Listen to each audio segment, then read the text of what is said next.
ni mchungaji wa kanisa la EAGT Mnazi Mmoja, alafu pia ni makamu askofu jimbo la Ilala la kanisa la EAGT. Kabla ya kuzungumzia kuelekea juma la Pentekoste, baba makamu askofu, mpe kwanza mtazamaji nambari yako ya simu. Ya simu yangu natumia ile wanaita Yashmil, Yashmil yote 0655902323. Zamani ilikuwa inaitwa Tigo. Haya, kuelekea juma la Pentekoste, karibu ulizungumzie pia kwa ufupi baba makamu askofu Injinia Dr. Nsajigwa Mwaisaka. Karibu. Okay. Wenzetu yaani wana wa Israeli au Wayahudi yoyote ile, wao wana sherehe, wana sikukuu 7 zile za kitaifa ambazo 3 ziko wakati wa Pasaka na moja iko siku 50 baadaye, ndio inaitwa tangu siku ya Pasaka ndio inaitwa Pentekoste, ambayo mwaka huu wa 2026 Pasaka ilikuwa tarehe 5 mwezi wa 4, na kwa hiyo ukihesabu siku 50 ukianzia moja ile tarehe 5 inafika Pentekoste itakuwa tarehe 24 mwezi wa 5, ambao ndio mwezi huu. Mwezi huu ndio juma la Pentekoste. Ndio juma la Pentekoste ile, alafu hatima yake inaishia tarehe 24 ndio kilele. Linatusaidia nini hili juma la Pentekoste, baba makamu askofu wa EAGT? Mambo mengi haya ni kumbukumbu ya Mungu alivyo kwa wenzetu wa Israeli. Mungu alivyo anza nao kuwatoa kutoka Misri mpaka wakatembea wakafika katika nchi ya ahadi ambayo leo ndio huko Israeli, na yale mchanganyiko pale ambayo naangaliwa.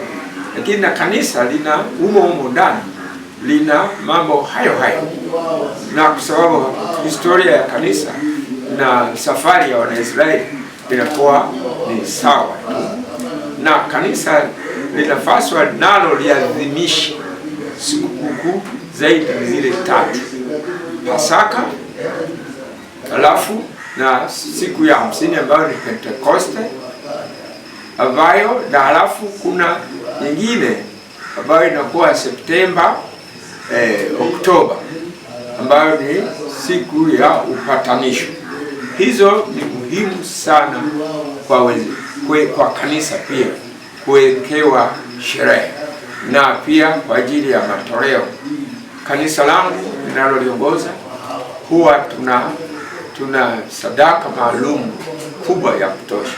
Siku ya Pasaka tunatoa sadaka ya kutosha na mafundisho ndani, na pia siku ya Pentekoste ambayo wenzetu Wayahudi walikuwa ndio siku ya mavuno, ambayo wao walikuwa wanachukulia kama siku ya mavuno, lakini na ile upatanisho nayo ni siku ambayo tunasherehekea kwa sababu inachukulia kipindi kile Yesu alipochukua damu yake yeye mwenyewe, baada ya tuseme alipokufa akafufuka, lakini damu ili libidi aipeleke kwa Baba yake huko mbinguni, na akaimimina sasa katika patakatifu na patakatifu huko juu kuitakasa Mungu. Kwa hiyo ndio tunayokumbuka upatanisho. Kwa hiyo tuna sadaka, tunakumbuka na mafundisho ya kazi.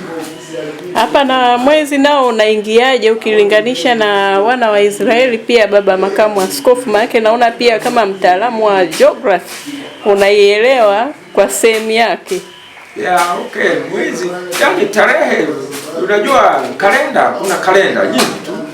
Unakuta karibu Israeli wana kalenda yao, hata Waislamu wana kalenda yao, na unakuta hata hii tunayofuata, kuna hii Gregorian calendar tunayofuata, hii ya kawaida tunayoona hata kwenye makaratasi, kalenda ya mwaka, na hiyo inafuatana na kalenda ya Kiyahudi, inafuatana na inaitwa lunar calendar, ambayo inafuatana na mwezi unavyozunguka dunia. Maana mwezi unazunguka dunia kwa siku ambazo hazikamiliki kidogo, kwa hiyo zinakuwa namba fulani. Kwa hiyo unakuta wao wana siku kila mwezi wa siku 30.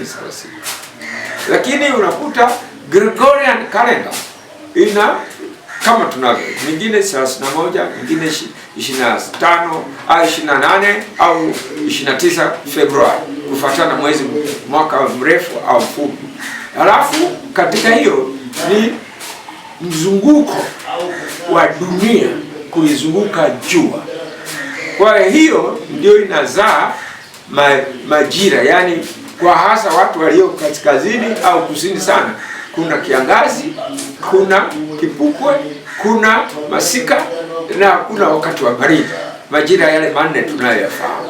Hayo inafuatana na mzunguko wa dunia kuzunguka dunia, ambao ni siku 365, halafu kuna kidogo, halafu namna mwezi mwaka mwingine inapokuwa wanne inakuwa unaongeza siku moja, inakuwa 366. Kwa hiyo ndio inakamilisha, inaitwa Gregorian calendar.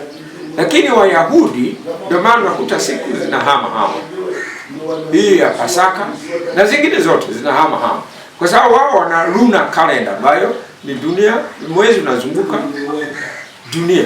Lakini pia wameipegi hiyo taarifa zao ili zikamilike katika ile tunaita the solar calendar, ambayo ni mwezi au dunia inazunguka jua, ambayo ndio Gregorian calendar. Kwa hiyo wana namna wanabadilisha tena mwisho. Kwa hiyo unaongeza mwezi mfupi mwingine unaweza kuwa wa siku 15 au pungufu kidogo, ili kamilike ile majira. Kwa hiyo ni luna, lakini wanataka wakamilike majira. Lakini wenzetu Waislamu wao hawajarekebisha kwamba Gregorian calendar waifuata, ndio maana unakuta inazidi kuwa tofauti. Lakini hao inabadilika na kurudisha. Ndio maana Pasaka inakuwa katikati ya mwishoni mwa Machi na namna fulani hapa inacheza hapa, kwa sababu ya kurekebisha kati ya luna na ile solar calendar. Nini wito wako sasa kwa Wapentekoste, Baba Makamu Askofu? Kwa kweli bahati nzuri tulikuwa na kanisa letu na umoja wa makanisa ya Pentekoste, ambao viongozi wetu wamejaribu sana kulishauri kanisa lianze kuadhimisha hizo sikukuu 3. Zina ubora wake. Ukifundishwa utajua kuna baraka gani ambazo tunazikosa makanisani, kwa sababu hatufanyi kitu ambacho Mungu alitaka tufanye. Kwa hiyo baraka tunakuwa tunazikosa. Yaani unachezea baraka kidogo, umeacha kubwa sana. Kutokana na kutokufanya juma la Pentekoste. Kufanya Pentekoste na kutokufanya Pasaka na kutokufanya siku ya upatanisho. Kwa hiyo unakuta kanisa unapunguza kidogo na ufahamu unapungua. Kwa hiyo mimi na sisi sana kanisa lote mpaka Roman Catholic wanaadhimisha sasa. Wamejua. Sasa wote waadhimisha. Tunataka kanisa kama kanisa, sio Pentekoste au sio Katoliki au sio Protestant. Ni kanisa. Hivi vitu vyote waadhimisha wote pamoja. Itapendeza sana. Asante Baba Makamu Askofu, umpe tena mtazamaji namba yako. Namba yangu kama nilivyosema ni 0655 902323. Hiyo ni Tigo zamani ambayo ni Yas sasa.